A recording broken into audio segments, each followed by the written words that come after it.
John slowed his truck as he approached his land, but something felt off. Where there should have been silence, there was noise, music, laughter, smoke from grills, and dozens of strangers. On his property, tables were set up everywhere, families laughing like this place belonged to them. A giant banner read, HOA Summer Cookout. John stared in disbelief. They didn't just enter his land. They turned it into an event. His jaw tightened. This wasn't a misunderstanding. This was organized, planned. Someone gave permission, but it wasn't him, and that meant trouble. Well, you're not on the guest list, Karen snapped. She walked up like she owned the land, clipboard in hand, authority in her tone. John just stared at her, calm, unmoved. That confused her even more. You need to leave, she said firmly. This is a private HOA event. John let out a small breath, looked around again. Every corner of his land occupied and disrespected. Private? John repeated quietly. There was something in his tone, not anger, not fear, just certainty. And Karen didn't like that.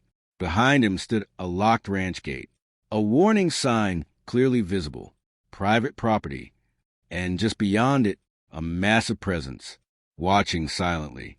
The bison stood still, calm, heavy, powerful. It wasn't aggressive, but it didn't need to be. Its presence alone was enough. Oh, please, Karen scoffed. That's just decoration. She waved it off like it meant nothing, like rules didn't apply to her, like warnings were optional. That was her mistake. John walked slowly toward the gate. No rush, no panic, just quiet intention. Karen kept talking, but he wasn't listening anymore. He had made his decision. The metal lock clicked softly, almost too quietly for anyone to notice, but that small sound marked a turning point. John didn't look back. He didn't need to. The gate opened just enough. Not wide, not dramatic, just enough space. The crowd still laughed behind him. Unaware, completely unaware. Karen paused mid-sentence. Something caught her attention, a shift in the air. People started turning. The noise slowly faded. Curiosity turned into concern. The bison stepped forward. Slow, heavy, controlled. It wasn't charging. It wasn't angry. But its presence changed everything instantly. Plates dropped. Conversation stopped. People stepped back instinctively. The laughter vanished, replaced by silence. Then whispers. Then movement. Karen froze. Her confidence gone. What is that? She whispered, her voice shaky now. She finally saw the signs. Too late. One by one, people started leaving. Fast at first, then faster. No one wanted to stay. No one wanted risk. The event was collapsing. John stood quietly. No shouting. No threats. Just watching. The land was clearing itself. Exactly how he expected. Without chaos. The grill still burned. Food left behind. Chairs empty. What was once crowded was now falling apart. Fast. Karen looked around. Everything she organized, gone in minutes. No authority. No control. Just reality. Hitting hard. The calm turned into urgency. People started moving faster now. Parents grabbed their kids. Plates were left behind mid-meal. No one wanted to stay anymore. The mood had completely shifted. Karen's face tightened with frustration. This wasn't how it was supposed to go. She had planned everything perfectly. Or at least she thought she did. Now, people were leaving, and she couldn't stop them. John didn't move.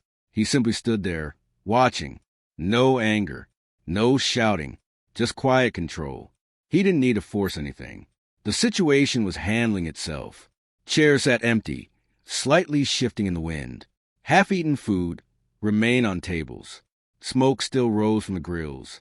Moments ago, this place was full of life. Now it felt abandoned, like it was never meant to be there.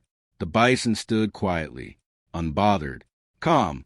It hadn't chased anyone, hadn't made a sound, yet its presence alone changed everything. Sirens echoed faintly in the distance. Police finally arrived on the scene, but by now, most of the damage was done, or rather, undone. The crowd was already gone.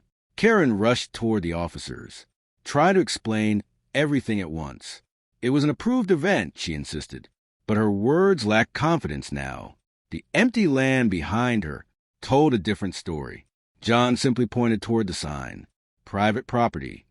Clear, visible, undeniable. The officer read it carefully, then looked back at John, understanding immediately. The land stood quiet again, open, peaceful, just like it used to be. No crowd, no noise, only the truth remained. It was always his. John closed the gate slowly. The metal clicked into place. Final, certain. This time, there was no confusion. No arguments left. Just ownership restored.